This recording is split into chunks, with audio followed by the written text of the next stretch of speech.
नमस्कार दोस्तों, मैं शेखर गोस्वामी स्वागत करता हूं आपका इस चैनल में। जैसा कि हमने ये सीरीज स्टार्ट की थी एमपीपीएससी के जो जीएस वाला पोर्शन है उसको करने की, तो हम आज दूसरा पेपर लाए हुए हैं। ये जर्नल स्टडी है एमपी का, जो फूड साइंस एंड टेक्नोलॉजी में पूछा गया था। ये एग्ज़ाम कब हुआ था? तो एग्ज़ाम हुआ था 14 दिसंबर 2025 में, है ना। तो आज हम इसको देखेंगे। इसमें हमने ऐसा पाया कि कुछ क्वेश्चन एज इट इज़ दूसरे एग्ज़ाम में पूछे गए हैं। तो चलिए आज हम इसको देखते हैं कि कैसा है क्वेश्चन। तो जैसे हमारा पहला क्वेश्चन है कि राष्ट्रकूट राजा दंतिदुर्ग ने उज्जैन में किस यज्ञ को संपन्न किया था? तो किस यज्ञ को संपन्न किया था? तो हिरण्य गर्भदान यज्ञ है, इसको राष्ट्रकूट राजा दंतिदुर्ग ने यज्ञ किया था। अगले क्वेश्चन की बात करें तो अगला क्वेश्चन क्या है कि संभागीय आयुक्त के संदर्भ में निम्नलिखित कथनों पर विचार कीजिए। देख लेते हैं। ब्रिटिश शासन के दौरान सर्वप्रथम सन 1829 में संभागीय आयुक्त पद सृजित किया गया था। ये बिल्कुल सही स्टेटमेंट है। वहीं इसे जिला कलेक्टर्स के कार्यों पर निगरानी रखने के लिए सृजित किया था। ये भी ऑप्शन सही है, तो हमारा सी ऑप्शन जो है तो सही हो जाएगा। वहीं अगले क्वेश्चन की बात करें कि देवी अहिल्याबाई होलकर का जन्म कब हुआ था? तो कब हुआ था इनका जन्म? तो 31 मई 1725 जो है तो इनकी जन्म तारीख है और ईयर है। तो देवी अहिल्याबाई होलकर का जन्म जो है तो 31 मई 1725 में हुआ था। अगले क्वेश्चन की ओर चलें तो अगला क्वेश्चन क्या है कि निम्नलिखित में से कौन भोपाल की महिला नवाब नहीं थी? तो कौन महिला है जो नवाब नहीं थी? तो हजरत महल बेगम जो है तो ये महिला नवाब नहीं थी। वहाँ की कुदैसिया बेगम, सिकंदर जहाँ बेगम, शाहजहाँ बेगम, ये सभी जो हैं तो भोपाल की महिला नवाब थीं। नेक्स्ट क्वेश्चन क्या है कि पांडव जलप्रपात किस नदी में सहायक नदी पर स्थित है? तो किस नदी की सहायक नदी पर स्थित है पांडव जलप्रपात? तो हमारा केन जो है, केन नदी इसकी सहायक नदी पर स्थित है। वहीं अगले क्वेश्चन की बात करें तो अगला क्वेश्चन क्या है हमारा कि 1920-21 में सागर में रतौना सत्याग्रह क्यों हुआ था? 1920-21 में सागर में रतौना सत्याग्रह क्यों हुआ था? तो इसलिए हुआ था क्योंकि कसाई घर की स्थापना हुई थी, जिसके विरोध में रतौना सत्याग्रह 1920 से 21 के बीच में हुआ था। कहाँ हुआ था? सागर में हुआ था। वहीं अगला क्वेश्चन क्या है कि गोंड जनजाति के प्रमुख टोटम और उनके प्रतीकों को सही क्रम में सुमेलित कीजिए। दोस्तों ये क्वेश्चन जो है तो इसी को क्वेश्चन घुमा दिया है। अभी 2026 में जो एग्ज़ाम हुआ है उसमें पूछा था असिस्टेंट प्रोफेसर में, तो ऐसे भी क्वेश्चन पूछे जाते हैं। तो गोंड जनजाति के प्रमुख टोटम और उनके प्रतीकों को सही क्रम में सुमेलित करना है। तो जो नेतम है, नेतम जो है तो एक कुत्ते का नाम होता है। वहीं वाकरा की बात करें तो वाकरा एक जंगली बिल्ली है। वहीं टीकम की बात करें तो टीक का पेड़ होता है। इरापत्री की बात करें तो ये एक महुए का पेड़ होता है। तो यहाँ पास हमारा ये जो ऑप्शन है वो सही हो जाएगा। क्या है? ये ऑप्शन जो है तो सही हो जाएगा। अगले क्वेश्चन की बात करें कि पिथौरा चित्रकला मध्य प्रदेश की किस जनजाति से संबंधित है? तो ये भील जनजाति से संबंधित है। तो ये इजी क्वेश्चन था। अगला क्वेश्चन क्या है कि इंदौर से मालवा अखबार का प्रकाशन कब प्रारंभ हुआ? तो इंदौर से मालवा अखबार का प्रकाशन जो है तो 6 मार्च 1849 से हुआ। कब से हुआ? 6 मार्च 1849 से। नेक्स्ट क्वेश्चन की बात करें कि अगस्त 2024 में भारत में पहली डेंगू वैक्सीन के तीसरे चरण का नैदानिक परीक्षण किस स्वदेशी डेंगू वैक्सीन के साथ किया गया? तो किसके साथ किया गया? डेंगी ऑल के साथ। नेक्स्ट क्वेश्चन क्या है कि मध्य प्रदेश औद्योगिक संवर्धन नीति 2025 का उद्देश्य वर्ष 2030 तक राज्य के सकल घरेलू उत्पाद को 2.9 लाख करोड़ रुपए से कितना करने का लक्ष्य रखा गया है? तो कितना करने का लक्ष्य रखा गया है? तो 6.0 lakh crore rupees. Next question क्या है कि जाम गोद रानी पहाड़ी पर स्थित पवन चक्कियाँ किस जिले में स्थित हैं? तो किस जिले में स्थित है? देवास में। देवास में जो है तो जाम गोद रानी पहाड़ी पर स्थित हैं पवन चक्कियाँ।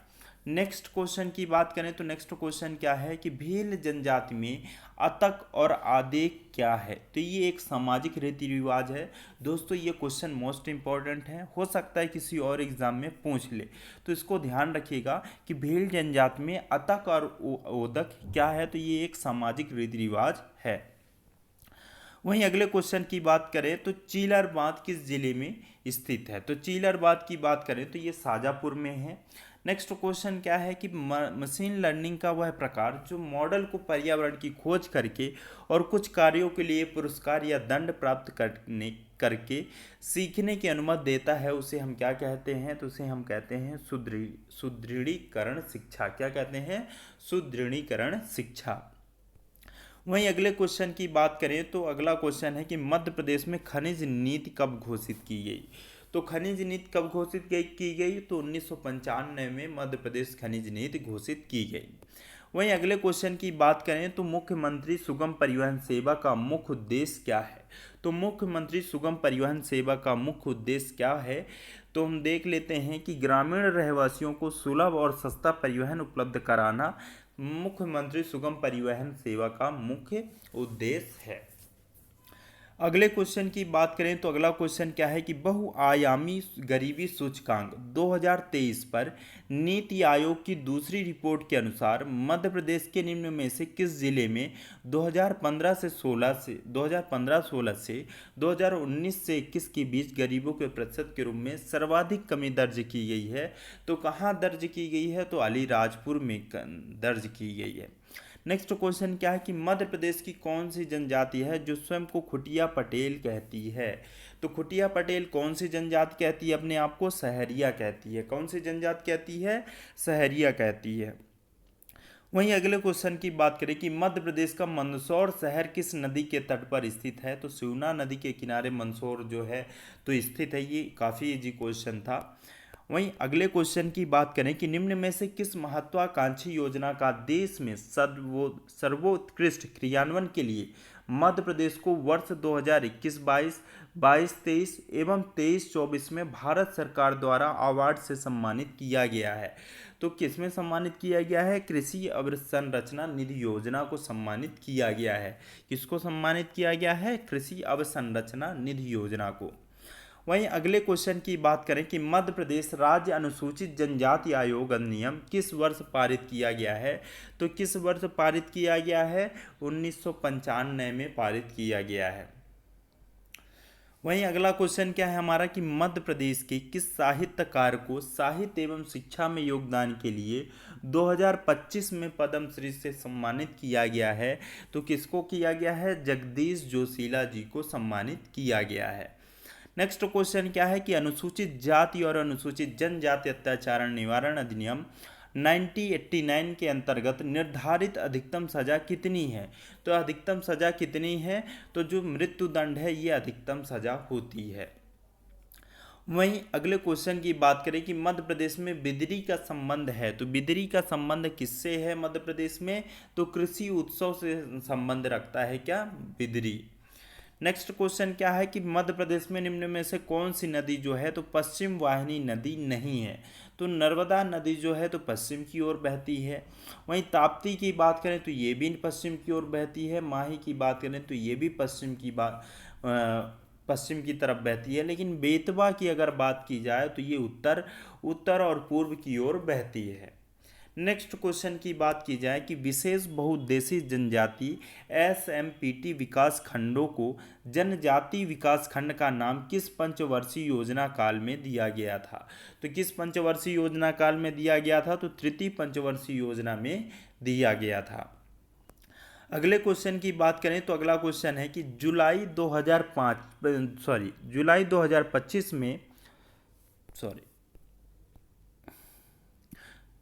2025 वनडे श्रृंखला में मध्य प्रदेश की किस महिला क्रिकेटर ने इंग्लैंड के विरुद्ध 6 विकेट लेकर राष्ट्रीय पहचान बनाई। तो कौन सी ऐसी महिला है? क्रांति गौड़ है। कौन है? क्रांति गौड़ है। नेक्स्ट क्वेश्चन क्या है कि मध्य प्रदेश की बजट 2025-26 के अनुसार विशेष पिछड़ी जनजाति वर्ग बैगा भारिया एवं शहरिया परिवारों को कुपोषण से मुक्ति दिलाए जाने हेतु आहार अनुदान योजना में परिवार की महिला मुखिया के बैंक खाते में प्रति माह कितने रुपए दिए जा रहे हैं? तो कितने रुपए दिए जा रहे हैं? 1500 रुपए प्रति माह के हिसाब से दिए जा रहे हैं। वहीं अगले क्वेश्चन की बात करें कि मध्य प्रदेश के माननीय राज्यपाल श्री मंगू भाई पटेल का जन्म स्थान कहाँ है? तो कहाँ था? नवसारी गुजरात में। कहाँ? नवसारी गुजरात में। नेक्स्ट क्वेश्चन की बात करें कि नूरजहां प्रजाति के आम मध्य प्रदेश के किस जिले में पाए जाते हैं? तो किस जिले में पाए जाते हैं? अलीराजपुर में पाए जाते हैं। वहीं सबसे अधिक इस्तेमाल की जाने वाली एनकोडिंग योजना आस्की का पूर्ण रूप क्या है? तो क्या है इसका पूर्ण रूप? American simple code for internet information, American simple code for information intelligence, American standard code for internet intelligence, American standard code for information interchange. तो क्या है? जो हमारा डी ऑप्शन है वो सही हो जाएगा। क्या है? American standard code for information interchange. Next question की बात करें कि द अगरिया पुस्तक के लेखक कौन है? तो द अगरिया पुस्तक के लेखक जो है तो हमारे वेरियर एल्विन जी हैं। वहीं ओरछा पर्यटन स्थल मध्य प्रदेश के किस जिले में स्थित है? तो जो ओरछा पर्यटन है वो मध्य प्रदेश के निवाड़ी जिले में जो अभी बना हुआ है निवाड़ी जिला, उसमें ओरछा आता है। अगला क्वेश्चन क्या है कि निम्नलिखित में से कौन सा कथन सही है? तो कौन सा कथन सही है कि डीप लर्निंग मशीन लर्निंग का एक उपडोमेन है? ये भी बिल्कुल सही है। वहीं आर्टिफिशियल इंटेलिजेंस डीप लर्निंग का एक उपडोमेन है, ये गलत है। मशीन लर्निंग डीप लर्निंग का एक उपडोमेन है, ये भी गलत है। आर्टिफिशियल इंटेलिजेंस मशीन लर्निंग का एक उपडोमेन है, ये भी गलत है। तो हमारा आंसर जो है तो डी सही हो जाएगा। वहीं अगले क्वेश्चन की बात करें कि सन 2011 की जनगणना के अनुसार मध्य प्रदेश के किस क्षेत्र में अनुसूचित जनजाति की जनसंख्या सर्वाधिक थी? तो जो हमारा पश्चिमी क्षेत्र है उसमें अनुसूचित जनजाति की जनसंख्या सर्वाधिक है। वहीं अगले क्वेश्चन की बात करें कि भारत के संविधान की 12वीं अनुसूची के अनुच्छेद 243 भाग के अंतर्गत कौन सा विषय नहीं आता है? तो कौन सा विषय नहीं आता है? तो मत्स्य उद्योग जो है तो नहीं आता। वहीं सड़कें और पुल, जन्म मरण सांख्यिकी और अग्निशमन सेवाएं जो है तो 12वीं अनुसूची के अनुच्छेद 43 भाग के अंतर्गत आता है। अगले क्वेश्चन की बात करें तो अगला क्वेश्चन क्या है कि मध्य प्रदेश में हलाली नदी किस नदी की सहायक नदी में बनी हुई है? नदी है तो किसकी सहायक नदी है? तो हमारे बेतवा की सहायक नदी है। कौन सी? हलाली नदी। नेक्स्ट क्वेश्चन क्या है कि वन अधिकार अधिनियम किस वर्ष अधिसूचित किया गया है? तो वन अधिकार अधिनियम जो है तो किस वर्ष अनुसूचित किया गया है? तो ये जो है तो 2008 में अधिसूचित किया गया है। वन अधिकार अधिनियम किस वर्ष अधिसूचित किया गया है? 2008 में। वहीं केन बेतवा लिंक परियोजना यह मध्य प्रदेश के साथ निम्न में से किस राज्य को लाभान्वित करेगी? तो किस राज्य को करेगी? उत्तर प्रदेश को करेगी। अगला क्वेश्चन क्या है कि tribal heritage of Madhya Pradesh पुस्तक के लेखक कौन है? तो tribal heritage of Madhya Pradesh पुस्तक के लेखक जो हैं तो एच.एल. शुक्ला जी हैं। कौन है? एच.एल. शुक्ला जी हैं।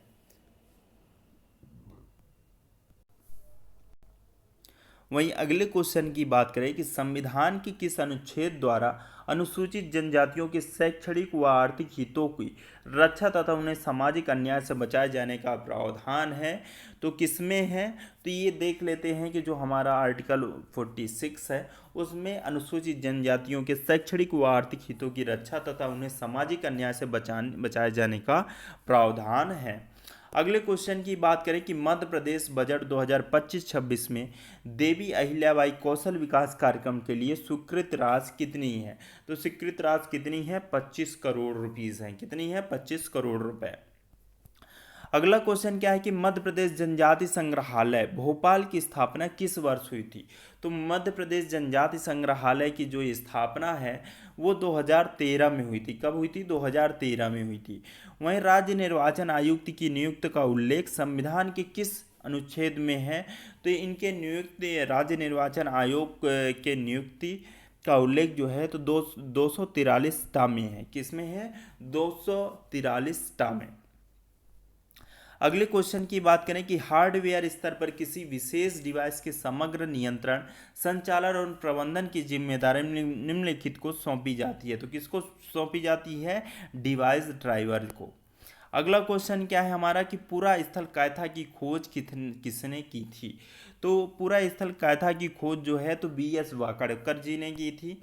वहीं इंटरनेट ऑफ थिंग्स सेंसर, जो विभिन्न तकनीकी डिजाइनों के माध्यम से सेंसर के पास आने वाली वस्तुओं की उपस्थिति या अनुपस्थिति का पता लगा सकते हैं, उन्हें हम किस नाम से जानते हैं?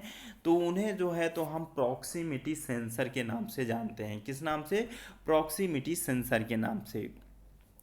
वहीं मध्य प्रदेश के किलो का मोती की संज्ञा किस किलो को दी गई है? तो किस किलो को दी गई है? तो ग्वालियर के किला जो है तो उसको हम मोती, किलो का मोती की संज्ञा कहते हैं।